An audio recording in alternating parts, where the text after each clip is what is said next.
The News Watch never stops. This is 1010 Wins at 92.3 FM. You give us 22 minutes, we'll give you the world. Good morning. We're at 44 degrees. We got sunshine at 9:40 on this Wednesday, December 18th. I'm Scott Stanford. Here's what's happening. Luigi Mangione indicted on murder charges for an act of terrorism for the killing of United Healthcare CEO Brian Thompson. As millions of folks get ready to scoot away for the holidays, the TSA today is going to dole out some tips on making your getaway a little easier. Well, it was supposed to expire in 2027, but the World Trade Center Health Program has been extended through 2040. A new law is going to hit the books next year to create national safety standards for lithium-ion batteries. Oh, the holiday spirit on full display as one Santa and one Grinch start duking it out in front of tourists. And that didn't even happen in Times Square. Good for us. Hey, checking sports, the Yanks pick up Cody Bellinger from the Cubs. Rangers and Islanders lost. The Devils picked up a win. AccuWeather, sunshine this morning. That all changes to clouds and rain later on. We're going to get up around 49 degrees.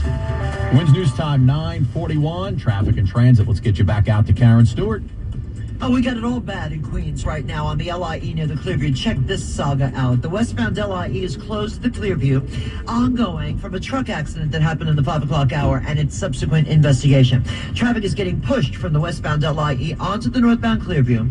And from there, you can take Northern Boulevard through Queens.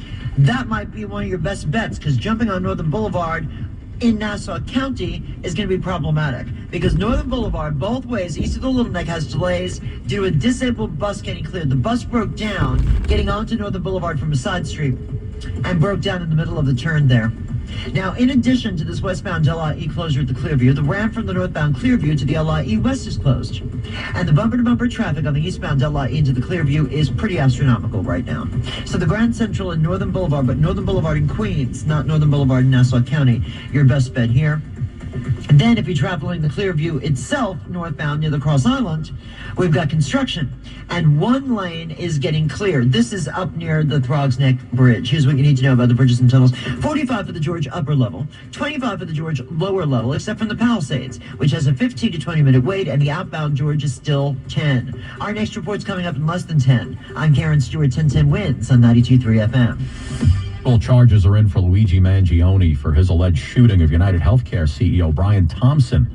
The Manhattan DA says this was a whole lot more than just a random killing. First and second degree murder charges for the 26-year-old Mangione. This was a frightening, well-planned, targeted murder. DA Alvin Bragg says the murder was an intentional act of terrorism. For nearly an hour, we allege the defendant waited in the area near the Hilton Hotel, waiting for Mr. Thompson to appear. Before Mangione shot him twice with a 9mm 3D printed ghost gun. Authorities spoke with Mangione's mother after the killing and before he was arrested. Chief of Detectives Joe Kenny. She didn't indicate that it was her son in the photograph, but she said it might be something that she could see him doing. Mac Rosenberg, 1010 Wins on 92.3 FM. Wins News Time 9:44. There is a social media site online called Mess Around and Find Out. Little different word for mess, though. A 12-year-old boy in the Bronx was messing around with a gun and, well, he found out, shot himself in the foot. Police said the youngster was playing around with a weapon at his home in the Kingsbridge section just after 11 last night. What's a 12-year-old even doing up after 11 on a school night, let alone with a gun? NYPD says the boy's in stable condition. They say he's being uncooperative with investigators right now. Boy's lucky it wasn't worse, and, question is, where'd that gun come from?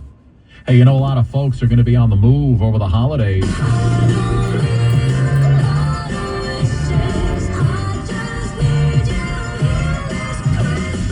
Yeah, your family and friends, well, they need you here this Christmas.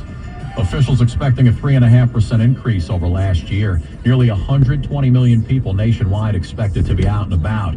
Today, you're going to get some tips on how to make your trip as easy as possible. And AAA says 90% of them are getting around by car, so you might need extra patience and gas, which is 11 cents cheaper this year, by the way. But to those dashing through the airport, nearly 8 million people have the same idea as you. Karina's going to Colombia for a wedding, and she couldn't believe the numbers. No way. A little nervous.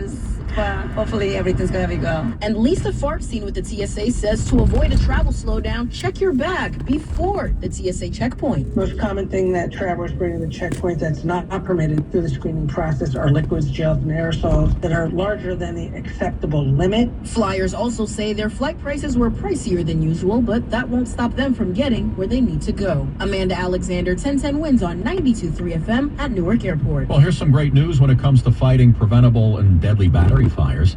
Lawmakers in Congress say a bipartisan legislation that's going to create a national safety standard for lithium-ion batteries is going to pass into law in the upcoming budget bill.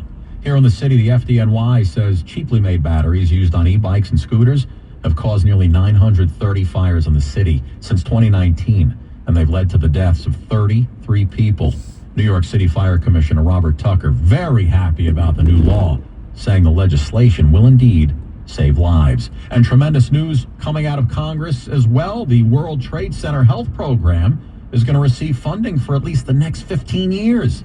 That means workers, first responders, people living down below Canal Street on 9/11 or the 8 months after, they're going to be able to get the proper health care that they deserve. A major win for the 9/11 community. Congress announcing that the World Trade Center Health Program, which was set to expire in 2027, has been extended until 2040. Michael Barish of Barish and McGarry is one of the attorneys who fought for this. They finally lived up to that promise, and now the 9/11 community doesn't have to go to sleep wondering, will I be able to make an appointment? Will I get the compensation I need, which only happens if you're certified with the 9/11 illness by the health program. This is a wonderful Christmas and holiday present. Mary Lynn Buckley, 1010 Wins on 92.3 FM. Well, suspected Gilgo Beach serial killer Rex Heuermann in court yesterday out on Long Island. He was hit with yet another murder charge as he also uttered his first words in court. Rex Heuermann walked into the courtroom and moments later loudly said, "Your Honor, I am not guilty of any of these charges." The DA Ray Tierney says the seventh victim is Valerie Mack, and they have a lot of evidence, he says, against the suspected serial killer. The phone records, financial records, DNA. Mack was 24 years old and had a young son at the time. One hair was found, and the DA says it matches Heuermann's daughter because of transfer DNA. To an exclusion of 99.96% of the population. Heuermann's attorney is planning to fight the DNA evidence. Sophia Hall, 1010 Wins on 92.3 FM in Riverhead, Long Island. All right, so what would you do with $825 million? Give me money, give me money, give me money, give me money, give me money. I'll take it. Nobody won the Mega Millions last night. That means we get it up to $825 million. So if you win it this Friday, you're going to walk away with $382 million in cash. The odds, they're pretty high, one at about $303 million. There are a few things you're more likely to do, with better odds. You can win an Olympic gold medal. You're more likely to win an Oscar. And me? I got a better shot at meeting Jennifer Aniston at a CVS while we're both in the hair care aisle. I pick up her drop bottle of Pantene. She says, "Thank you. Would you like to have lunch?" What are the odds of that happening, you think? Better than winning the Mega Millions. But you know what they always say? You got to be in it to win it, my friends. Wins News Time, 9:49. I'll get you back to the roads. 2 minutes. Hey guys, it's Jim Costa from Cash the Ticket. If you're planning on betting college football bowl games, good luck. No, seriously, it's never been harder. And you don't want to be hurting your bankroll. You want to make sure you're doing your homework. Listen to Cash the Ticket. Mike Valeni and I will be breaking down.